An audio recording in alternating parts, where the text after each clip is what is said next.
You know that feeling when you think you know someone, and then they completely blindside you? Well, buckle up, because today's story is about a guy who caught his girlfriend red-handed and executed the most calculated, ice-cold revenge I've ever heard. This isn't about screaming matches or broken dishes. No, this is about patience, planning, and the kind of strategic thinking that would make a chess grandmaster proud. His girlfriend thought she was being clever, sneaking around behind his back, but what she didn't know was that he was 10 steps ahead the entire time. So, grab your popcorn, because this revenge story is absolutely legendary. Let's dive in. If you're listening right now, help me prove something wrong. My mother said I wouldn't even reach 1 subscriber, but I believe stories like this deserve to be heard. Help me show her that these tales matter. Please subscribe to Revenge Stories, and let's keep breathing life into stories that were never meant to stay silent. Now, let's continue. Our story begins with a couple who had been living together for a while. Let's call him Jake. Jake and his girlfriend, we'll call her Sarah, had what seemed like a solid relationship. They'd moved in together, split the bills, and were building a life as partners. But like many relationships, they hit a rough patch. You know how it goes. Little arguments turn into bigger ones, communication breaks down, and suddenly you're wondering if you're even on the same page anymore. Jake noticed Sarah becoming more distant. She was on her phone more, going out more often, and their connection just wasn't there anymore. Now, Jake wasn't the paranoid type. He believed in trust, in working through problems together. So when Sarah announced she was going to visit her family about 600 kilometers away for a week, he didn't think twice about it. She said she needed some space to clear her head, and he respected that. Maybe the time apart would help them figure things out. He kissed her goodbye, watched her pack her bags, and settled in for a quiet week alone. He figured he'd use the time to think about their relationship, maybe plan a nice dinner for when she got back. He wanted to fix things, he really did. But fate had other plans. So there's Jake, trying to be productive during his week alone. A few days into Sarah's family visit, he decides to grab lunch at a restaurant downtown. Nothing fancy, just a casual spot with a nice patio. It's a beautiful day, the sun is shining, and he's finally starting to relax a bit. He's walking down the street when something catches his eye, or rather, someone. There, on the restaurant patio, in plain view of anyone walking by, is Sarah, his girlfriend, the one who's supposed to be 600 kilometers away with her family. But wait, it gets better. She's not alone. She's sitting across from a guy, and they're clearly having the time of their lives, laughing, touching hands across the table, completely absorbed in each other. And Jake recognizes this guy. It's her ex-boyfriend. Let that sink in for a moment. While Jake is at home, trying to figure out how to save their relationship, Sarah is literally on a date with her ex. Not hiding in some dark corner of a restaurant across town. No, she's out in the open, living her best life, not even trying to be discreet. Now, most people in this situation would storm over there, cause a scene, flip the table maybe. But not Jake. Remember, this guy is a strategic thinker. Instead, he pulls out his phone and starts taking photos. Clear, undeniable evidence, multiple angles, timestamps, the whole deal. He captures them holding hands, laughing, looking at each other the way she used to look at him. And then he just leaves. Doesn't confront her, doesn't say a word. He turns around and walks back to the apartment they share, his mind already working on a plan. Here's where Jake's brilliance really starts to shine. Because while most people would be consumed by rage, sending angry texts, demanding explanations, Jake stays completely calm. Ice cold, actually. He gets home and starts looking at the lease agreement. And this is where he catches his first lucky break. He's on a month-to-month lease that requires 60 days' notice to vacate. But here's the kicker. Sarah was never added to the lease. She'd moved in with him, but legally she had zero rights to that apartment. Jake immediately contacts his landlord.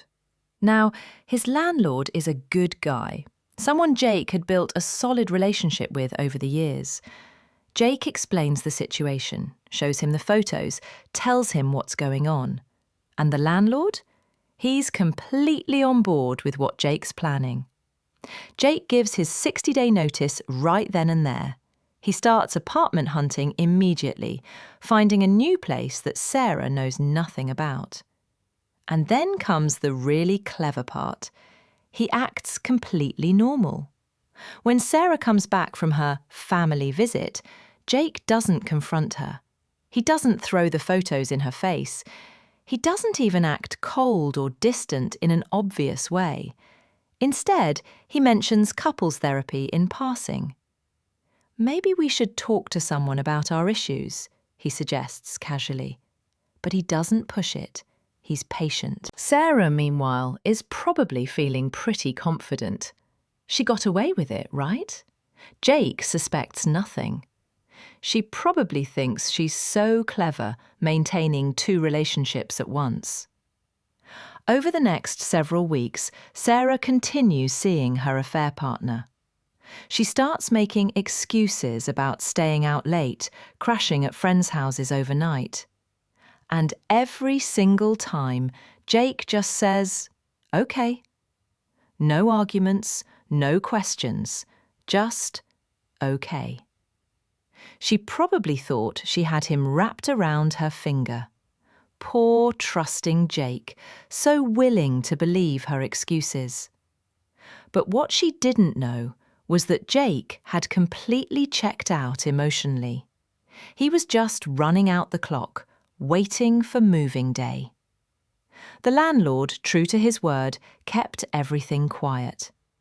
When potential tenants came by to view the apartment, the landlord scheduled showings during Sarah's work hours or when she was out with her affair partner. Sarah had no idea that her world was about to come crashing down. Finally, after weeks of planning and patience, moving day arrives. Jake has everything arranged perfectly. He's hired a professional moving crew, gotten all his ducks in a row at his new place, and he's ready. Early that morning, and I mean early, like crack of dawn early, there's a knock on the door. Sarah's probably still half asleep when she stumbles out of the bedroom to see what's going on. And that's when she sees it. A full moving crew, already inside the apartment, systematically boxing up Jake's belongings. "What's going on?" she asks, probably thinking there's been some kind of mistake. And this is the moment Jake's been waiting for. The moment where all his patience, all his planning, all those weeks of pretending everything was fine, it all pays off. He doesn't yell, he doesn't get emotional. He simply walks over to her and hands her printed copies of the photos he took weeks ago. The photos of her and her ex laughing and holding hands on that restaurant patio when she was supposed to be visiting family. Can you imagine the look on her face, the colour draining from her cheeks as she realises she's been caught, that he's known for weeks? But Jake's not done yet. Oh no, this is where it gets even better. The landlord, right on cue, steps forward and delivers his line. "You have until midnight tonight to get your belongings out of this apartment. The new tenants are moving in 2 days, and I need time to clean and prepare the unit. If your possessions aren't out by midnight, they'll be placed on the curb." Sarah's probably in complete shock at this point. Wait, what? You can't just kick me out? But here's the thing, legally, he absolutely could. Remember, she was never on the lease. She had no legal right to be there.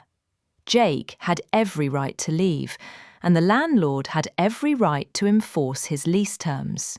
The reality of her situation starts sinking in. She's been caught. Her comfortable living situation is gone, and she has less than a day to figure out where she's going to live.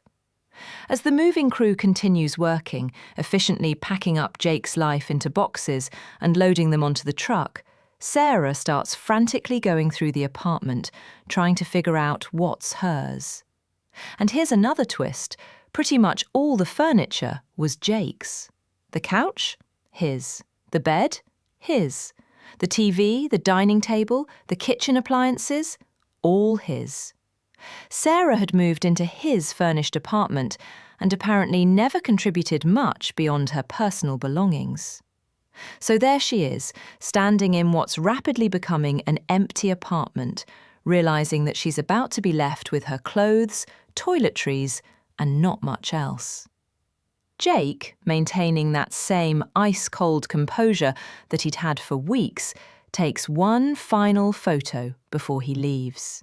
It's a picture of Sarah, surrounded by her belongings piled in the middle of the main room, clothes, toiletries, random personal items, looking absolutely devastated as the reality of the situation hits her.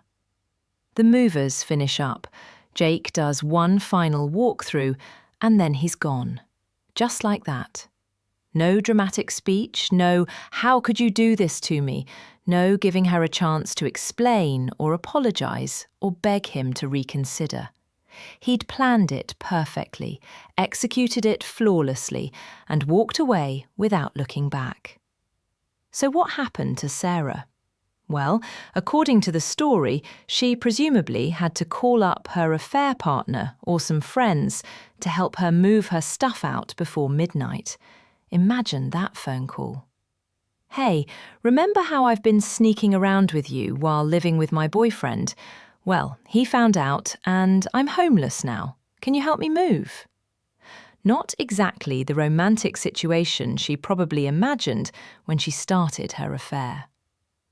As for Jake, he moved into his new place, started his fresh chapter, and according to his friends, the way he handled the entire situation became legendary in their friend group. And honestly, can you blame them for making it legendary? Think about the level of self-control it took. For weeks he knew she was cheating. For weeks he watched her lie to his face, make excuses, sneak around. And instead of confronting her immediately, instead of giving her a chance to manipulate him or try to salvage things or make him feel guilty, he stayed calm. He planned. He executed. He didn't give her the satisfaction of an emotional reaction. He didn't give her the opportunity to play victim or turn things around on him. He simply handled his business like a professional. There's something almost poetic about it, isn't there? She thought she was being so clever, maintaining her double life. Meanwhile, Jake was orchestrating her downfall with the precision of a military operation. And the best part? It was all completely legal and above board. He didn't slash her tyres, didn't post revenge porn, didn't do anything that could come back to haunt him. He just used the lease agreement, the truth, and perfect timing. So what can we learn from Jake's story? Well, when someone shows you who they really are, believe them. And when life gives you evidence of betrayal, sometimes the best revenge isn't loud or dramatic. It's calculated, strategic, and absolutely devastating in its effectiveness. Jake didn't just get revenge. He got closure, a fresh start, and one hell of a story to tell. And Sarah? Well, she learned an important lesson about playing stupid games and winning stupid prizes. What do you think? Was Jake's revenge justified, or did he go too far?